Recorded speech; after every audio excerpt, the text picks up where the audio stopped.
సాగర నగరం విశాఖలో మెట్రో రైలు ప్రాజెక్టు మొదటి దశ సమగ్ర ప్రణాళిక నివేదికను రాష్ట్ర ప్రభుత్వం ఆమోదించింది. మొత్తం 46.23 కిలోమీటర్ల మేర 3 కారిడార్లు నిర్మించాలని నిర్ణయించింది. విశాఖ స్టీల్ ప్లాంట్ నుంచి కొమ్మాది వరకు దాదాపు 34.4 కిలోమీటర్ల మేర మొదటి కారిడార్, గురుద్వార్ నుంచి ఓల్డ్ పోస్టాఫీస్ వరకు 5.08 కిలోమీటర్ల మేర రెండో కారిడార్, 6.75 కిలోమీటర్ల మేర తాటిచెట్లపాలెం నుంచి చిన్న వాల్తేరు వరకు మూడో కారిడార్ నిర్మించనున్నారు. తొలి దశకు 11,498 కోట్ల రూపాయల వ్యయమవుతుందని అధికారులు అంచనా వేస్తున్నారు. ఇక రెండో దశలో కొమ్మాది నుంచి భోగాపురం ఎయిర్పోర్ట్ వరకు 30.67 కిలోమీటర్ల మేర 4 కారిడార్గా నిర్మించాలని రాష్ట్ర ప్రభుత్వం భావిస్తోంది. విశాఖ మెట్రో ఇతర అభివృద్ధి పనుల మీద మరిన్ని వివరాలు మా విశాఖ ప్రతినిధి ఆదిత్య పవన్ అందిస్తారు.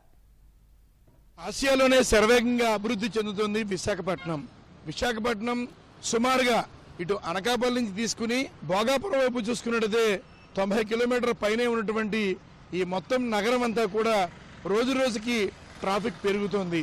దీన్ని దృష్టిలో పెట్టుకున్నటువంటి కూటమి ప్రభుత్వం ముఖ్యంగా విశాఖ వాసులకు భవిష్యత్తులో విశాఖ అవసరాలు తీర్చడానికి తగినట్టుగా మెట్రో నిర్మాణం చేపడుతున్నారు.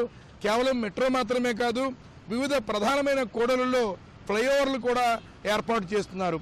ముఖ్యంగా ప్రస్తుతం మనం ఉన్నది ఇది హనుమంతవాక కూడలి. ఇది చాలా కీలకమైనటువంటి కూడలి.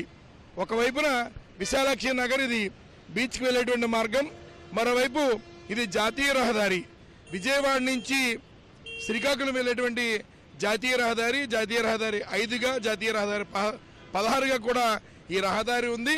ఈ కూడలిలో గంటకి 5,000 వాహనాలు వెళ్ళే పరిస్థితి. అందుకే ఈ ప్రాంతం మీద నుంచి కూడా ఒక ఫ్లైఓవర్తో పాటు మెట్రో కూడా ఈ మార్గంలోనే వెళ్తుంది. ఇప్పుడు మనం ఉన్నది ఇది మద్దిలపాలెం కూడలి, చాలా కీలకమైన కూడలి. జాతీయ రహదారిని అలాగే నగరాన్ని ఈ రెండు అనుసంధానం చేసేటువంటి ప్రధానమైన కూడలి ఇది. ఇటు శ్రీకాకుళం నుంచి జాతీయ రహదారి మీదుగా విశాఖపట్నం వెళ్ళేటువంటి మార్గం ఇది. మరోవైపు మద్దిలపాలెం నుంచి ఆంధ్ర యూనివర్సిటీ, పెదవాల్తేరు, చిన్నవాల్తేరు, అలాగే బీఆర్టీఎస్ నగరంలో ఉన్నటువంటి బీఆర్టీఎస్ రహదారికి, ద్వారకా బస్ కాంప్లెక్స్ వెళ్ళడానికి, జగదాంబ వెళ్ళడానికి అన్నిటికీ కూడా ఇదే ప్రధానమైన కూడలి. కుర్మానపాలెం నుంచి కొమ్మాది కూడలి వరకు ఈ మెట్రో రైలు వస్తుంది. సుమారుగా 42 స్టాపులు, అంటే 42 ప్రధానమైన స్టేషన్లు వస్తున్నాయి. అందులో ఈ మద్దిలపాలెం ప్రాంతంలో కూడా ఈ మెట్రో వెళ్ళేటువంటి మార్గం, అలాగే మద్దిలపాలెంలో కూడా ఒక పైవంతుని నిర్మాణం చేయాలనేటువంటి ఒక ఆలోచన ప్రభుత్వం చేస్తోంది.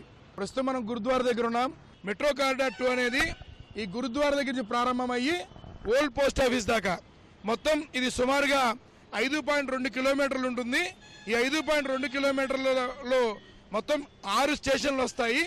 6 స్టేషన్ల నిర్మాణానికి కారిడార్ 2 ఈ గురుద్వార కూడలి నుంచి ఓల్డ్ పోస్ట్ ఆఫీస్ వరకు నిర్మాణం చేపట్టడానికి అన్ని రకాలైనటువంటి ప్రణాళికను సిద్ధం చేశారు. ప్రస్తుతం మనం తాడిచెట్లపాలెం కూడలిలో ఉన్నాం. చాలా రద్దీగా ఉండే ప్రాంతం, అందుకే ఈ ప్రాంతంలో కూడా కారిడార్కి ప్రధానమైన కూడలిగా దీన్ని నిర్ణయించుకోవడం జరిగింది. తాడిచెట్లపాలెం కూడలి నుంచి చిన్నవాల్తేరు వరకు సుమారుగా 6 కిలోమీటర్ల పైబడినటువంటి కారిడార్ నిర్మాణం చేస్తున్నారు. మెట్రో కారిడార్ నిర్మాణం చేపడుతున్నారు. సుమారుగా 7 స్టేషన్లు ఈ పరిధిలో వచ్చేటట్టుగా ప్రణాళిక సిద్ధం చేశారు. ముందు ట్రాఫిక్, ఇప్పుడు ట్రాఫిక్ చాలా పెరిగిందండి. ఇంతకుముందు ట్రాఫిక్ చాలా తక్కువ, ఇప్పుడు ట్రాఫిక్ ఎక్కువైంది, బళ్ళు ఎక్కువైపోయి ప్రతి సెంటర్ కూడా ప్రాబ్లం. ఇక్కడ జగదంబ నుంచి అక్కడ దగ్గర తగరపల్స్ వరకు చాలా ప్రాబ్లం. మెయిన్ కారు షెడ్ మొదలుపడేది మరీ ఘోరం అండి. మదిలిపాలెం, ఇంకోపాలెం ఈ ఏరియా మొత్తం అంతా చాలా ప్రాబ్లం. తెల్లవారు బయలుదేరితే 1 గంట, 2 గంటలు, 3 గంటల ప్రయాణం అవ్వట్లేదు. డ్యూటీకి వెళ్ళలేకపోతున్నారు. ప్రాబ్లం సాల్వ్ అవ్వాలంటే కంపల్సరీ ఫ్లైఓవర్, మెట్రో రైలు కంపల్సరీ కావాలి. ట్రాఫిక్లో ఈ రోజులో ఇటు నుంచి ఆ రోడ్డుకి అవతలు దాటాలంటే కనీసం అరగంట నుంచి 20 నిమిషాలు టైం పట్టే వ్యవస్థ ఇక్కడ. ఎంత ట్రాఫిక్ ఉన్నా, ట్రాఫిక్ సిగ్నల్స్ ఉన్నా, ట్రాఫిక్ ఎప్పటికప్పుడు జనసాంద్రత పెరగడం వల్ల ట్రాఫిక్ లోడింగ్ కూడా ఎక్కువ అవుతుంది. దానివల్ల ఇబ్బంది పడుతూనే ఉన్నారు జనాలు. బాగా 100కి 100% మెట్రో రైల్స్, ఫ్లైఓవర్స్ వస్తేనే ఈ ట్రాఫిక్ ఉధృతి తగ్గుతుంది, జనాలకు సౌకర్యవంతంగా ఉంటాయి. నెక్స్ట్ ఎంప్లాయీస్ టైంకి వెళ్ళొచ్చు. మన ట్రావెలింగ్ కూడా చాలా ఈజీ, ఫ్రీక్వెంట్గా చేయడానికి అవకాశాలు ఎక్కువ ఉంటాయి. మొత్తం మీద చూసుకున్నట్లయితే విశాఖపట్నంలో మెట్రో రావడం వల్ల ఒకవైపు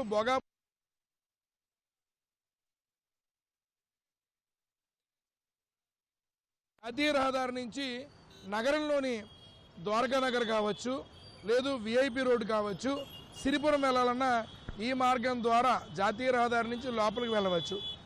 ఈ ప్రధానమైనటువంటి తాటిచెట్లపాలెం రహదారికి ఇటు విఐపి రోడ్ నుంచి ఉన్నటువంటి ఫ్లైఓవర్ అనుసంధానమై ఉంటుంది. కాబట్టి సిరిపురం మీద నుంచి వచ్చేటువంటి ఆ రద్దీ, ఆ ట్రాఫిక్ కూడా ఇక్కడ అనుసంధానమై ఉంటుంది. మరోవైపు రైల్వే స్టేషన్ దగ్గరలో ఉండడం, అలాగే ఇటువైపు నుంచి ఊర్వశి కూడలి నుంచి కానీ, ఎన్ఏడి కూడలి నుంచి కానీ, గాజువాక వైపు నుంచి వచ్చేటువంటి వాహనాలు ఇక్కడి నుంచి బస్ కాంప్లెక్స్ వైపు, ఆర్టీసీ రైల్వే స్టేషన్ వైపు వెళ్ళడానికి